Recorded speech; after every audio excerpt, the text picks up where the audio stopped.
আসসালামু আলাইকুম। আজ আমি চাল কুমড়া চিংড়ি মাছ দিয়ে রান্না করে দেখাবো আমি যেভাবে বাসায় রান্না করি।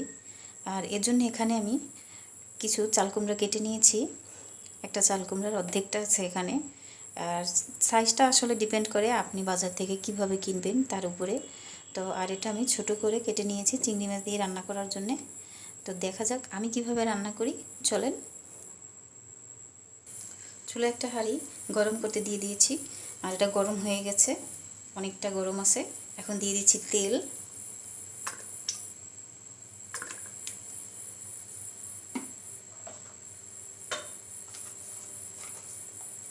পেঁয়াজ,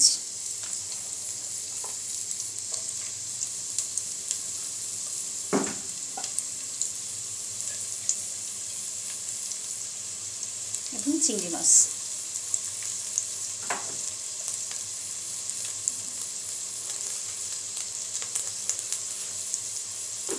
সাথে দিয়ে দিচ্ছি লবণ এবং খুব ভালোভাবে একটু ভুনে নিচ্ছি চিংড়ি মাছগুলোকে, যাতে চিংড়ি মাছ থেকে খুব সুন্দর একটা ফ্লেভার বের হয়।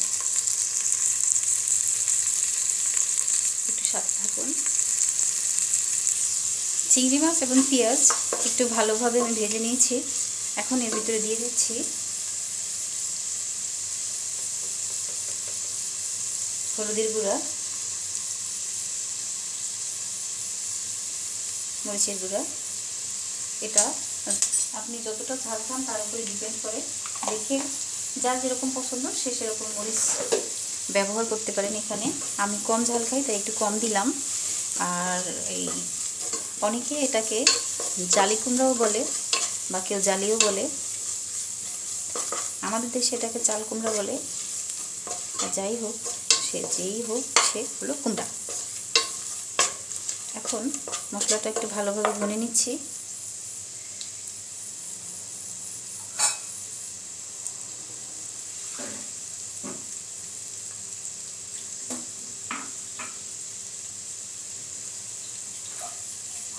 দিয়ে দিচ্ছি একটু পানি, যাতে মশলার গন্ধটা চলে যায় এবং ভালোভাবে মশলা ভুনা হয়। আর মশলা যদি ভালোভাবে ভুনা না হয় তাহলে কিন্তু যে মশলার যে গন্ধ, তাতে কিন্তু তরকারির টেস্ট ভালো হয় না। এখন একটু ঢাকনা দিয়ে ঢেকে দিচ্ছি, ফিরে আসছি কতক্ষণ পরে, সাথেই থাকুন। মশলা ভুনা হয়ে গেছে এবং খুব সুন্দর একটা ফ্লেভার বেরিয়েছে। এখন দিয়ে দিচ্ছি এর ভিতরে সে কেটে রাখা কুমড়াগুলো।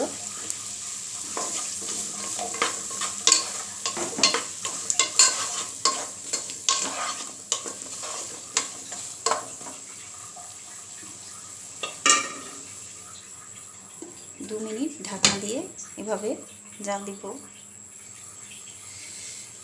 ফিরে আসছি 2 মিনিট পরে। ফিরে এলাম 2 মিনিট পরে। এখন দিয়ে দিচ্ছি এর ভিতরে পানি।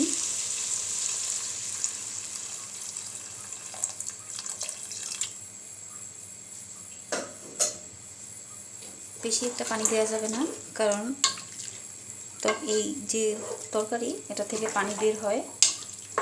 এখন ঢাকনা দিয়ে 5-7 মিনিট রান্না করব। তো ফিরে আসছি 5-7 মিনিট পরে। ফিরে এলাম 5-7 মিনিট পরে। এখনও পুরোপুরি সিদ্ধ হয়নি, আর একটু সিদ্ধ হবে। তো আমি আরও একটু সময় জাল দেব। হ্যাঁ, আর একটু সিদ্ধ হবে। তো ফিরে আসছি পুরোপুরি সিদ্ধ হওয়ার পরে।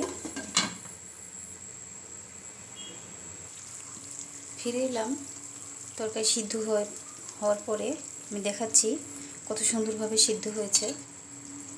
এই যে এটা গরম আছে, তাই আমার পক্ষে আঙুল দিয়ে চাপ দেওয়ার, এই যে অনেক গরম। তো খুব ভালোভাবে সিদ্ধ হয়েছে। এখন এর ভিতরে দিয়ে দিচ্ছি ভাজা জিরার গুঁড়া। আমি জিরার গুঁড়াটা খুব পছন্দ করি, তাই দিয়ে দিলাম। আর যারা এটা পছন্দ করবেন না তারা দেওয়ার দরকার নেই। সেক্ষেত্রে যে অন্য যে কোনো ফ্লেভার আপনারা যা পছন্দ করেন সেটা দিতে পারেন। তো হয়ে গেল আমার চিংড়ি মাছ দিয়ে চাল কুমড়া রান্না করা। একটু ঝোল থাকবে এরকম। তো এভাবে আপনারা বাসায় রান্না করে খাবেন। আর আমার রেসিপিটি কেমন লাগলো আমাকে জানাবেন কমেন্ট করে। তো সবাই ভালো থাকবেন, সুস্থ থাকবেন, আর আমার চ্যানেলটি সাবস্ক্রাইব করার অনুরোধ রইল। আল্লাহ হাফেজ।